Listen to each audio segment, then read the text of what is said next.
All right. What's up, guys? Welcome back to another episode of The Wildlife. Today is going to be a pretty good episode. If you've been watching, you know I've been messing around, making some, I guess you could just call them homemade trail cam boxes. So I've been messing around with it for a little while, and I've got it about figured out. Not real. They still look a little bit unprofessional. My angles aren't quite right and everything, but decided to do a video, show you guys exactly what I'm doing. Enjoy.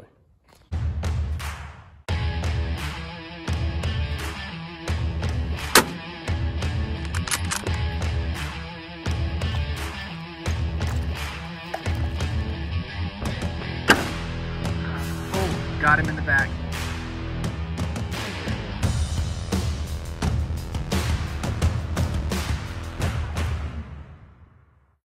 Okay, so I'm going to show you real quick what I'm building them out of. This is what it looks like when you get it, very first. And it comes in a box just like that. And so what that is an air conditioner disconnect. And that fits pretty perfectly to this trail camera that I've been running for the last couple of years. It is I'm not really sure how to say it, but Maides,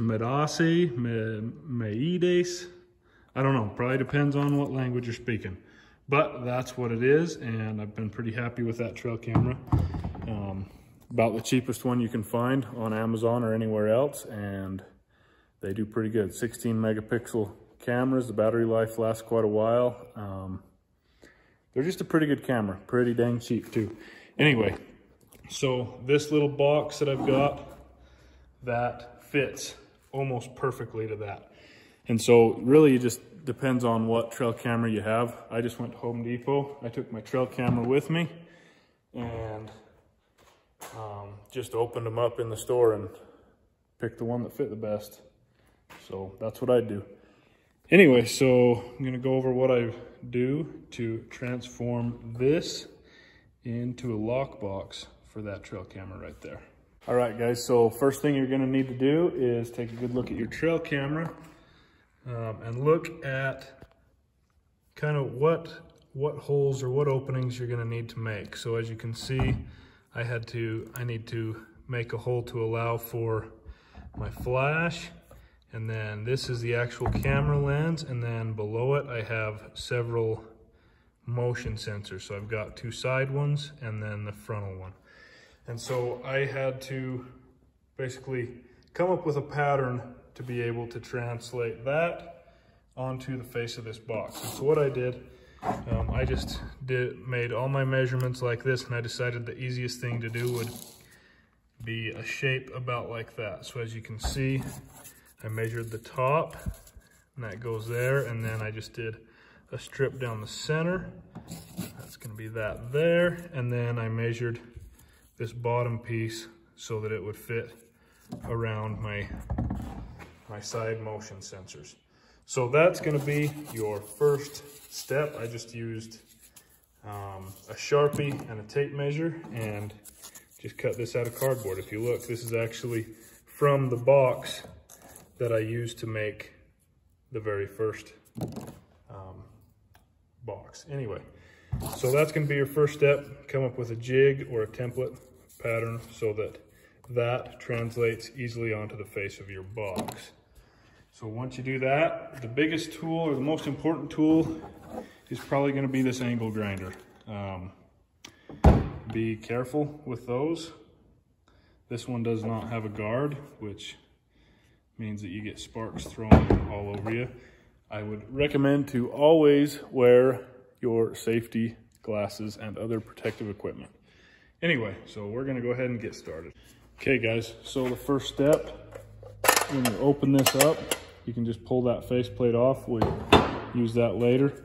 But as you can see in here, this has a fuse in there. And so what you need to do is just pull that out, and you don't need that anymore. Don't worry guys, this was only 11 bucks, so not a big deal to throw it away. I guess you could save it if you want. I'm not a real big electrician, so I know that I'm probably never gonna use this again. But you get rid of that and then pull that plate off. And you see in there, there's a bolt right there that's holding the rest of this together. So what we're gonna do is get a screwdriver or a wrench and just take that right off.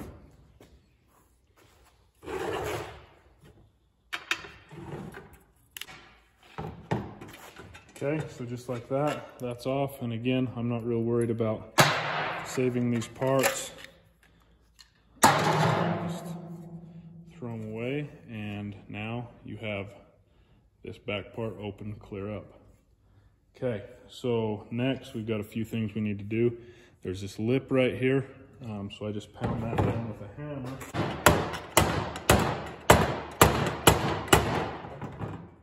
Okay, so now that's flat, my trail camera will set pretty good right in there. Okay, also on the back of this, it's kind of annoying, there's this little raised hump.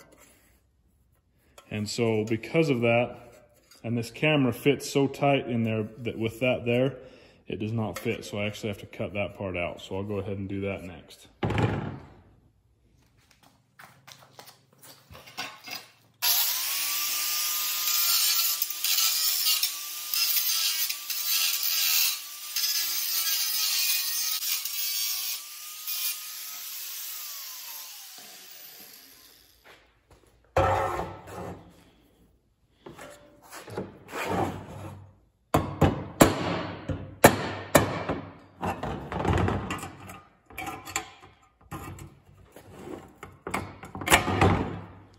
That's the easiest way I've found to get those out.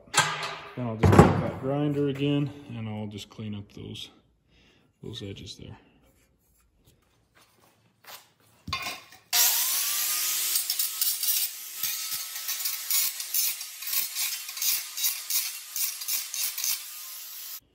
Okay, so now your back is all but done. That's ready to just set the camera right in there. I like this because it's pretty nice. It already has these screw holes that are sticking out so that when you put it in here, it'll be flush and so your camera won't be sticking up out of there. Anyway, so pretty slick, just like that, that sits in there. Next, we're gonna do the hard part, or, well, I think it's the hard part. We're gonna get this face plate taken care of. So we're gonna start by just tracing that onto there. So I know, because I've done a few of these, that this bottom piece sits about a 1/2 inch up above there. So I know that this bottom line needs to be a 1/2 inch right there. So we'll go ahead and make that mark and keep going.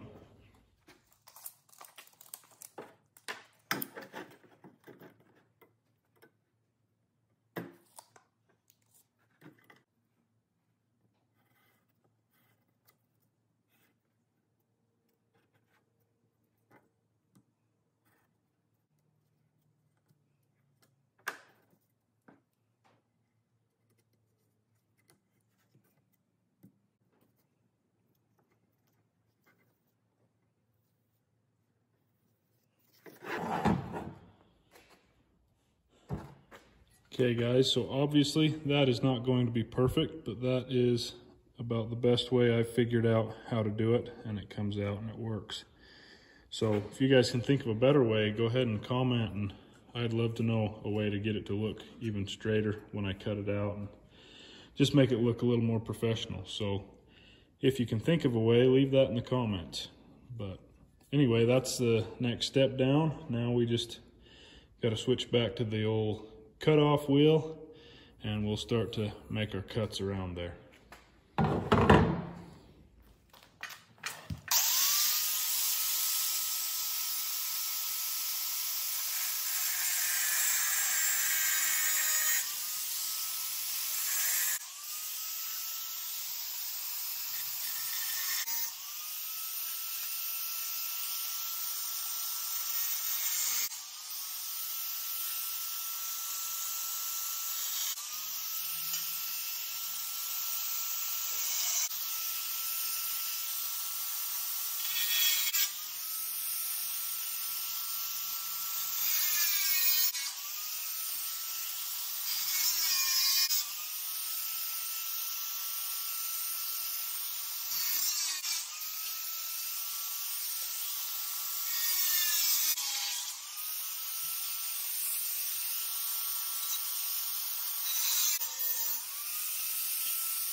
All right, guys, that is basically it. I went a little crazy right there on that cut, which is gonna weaken that, but usually I try not to go that deep. That's one of the problems I've been having though, using the grinder, is getting a good sharp cut on the corners without going too far, like I did there, and like I did there. But anyway, that's all it is really. We'll see. We'll stick it on there and see how it fits. Okay guys, so on this trail camera, if you see right here, it's got these two little almost belt loops to put your straps through. That's just for the generic strap that comes with the camera. With these on there, it does not fit in the box. It's a pretty tight fit as it is, so those have to go. So once you go to the box, you can't go back really, because there's not really a way to hang this one. But what I've been doing that's pretty easy is I just use this little Sawzall and they come off pretty darn easy.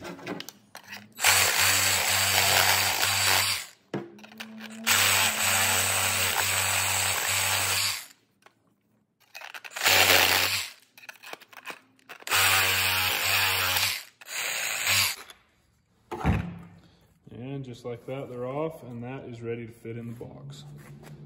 Okay, so the last step is just to stick that in there and put it together and make sure that it all works. You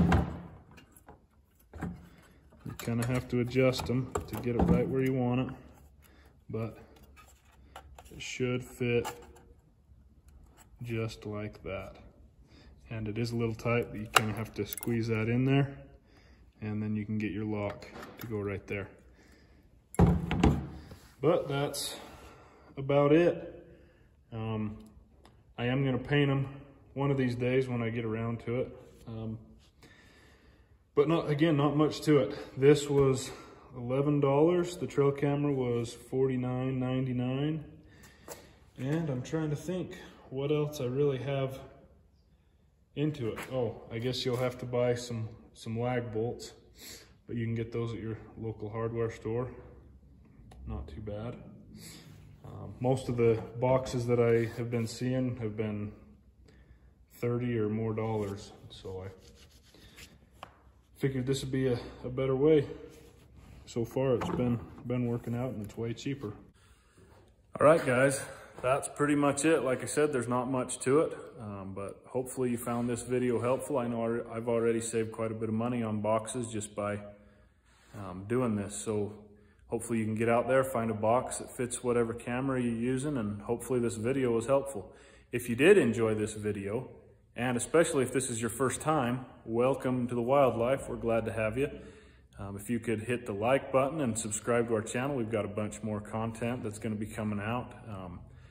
I've got a late muzzleloader tag that I'm getting ready for. That'll be in November. Pretty excited about that. That should be an awesome time. Cody didn't draw out any hunts this year, so he got a little unlucky, but he's got quite a few deals lined up to go tag along and do some filming, and he's going to get plenty of adventuring in. He's going to get plenty of wild stuff in as well. So you guys stay tuned. We've got a couple of rifle tags that we're going to be hunting also, so stay tuned. And like I said, be sure to like and subscribe, and thanks so much.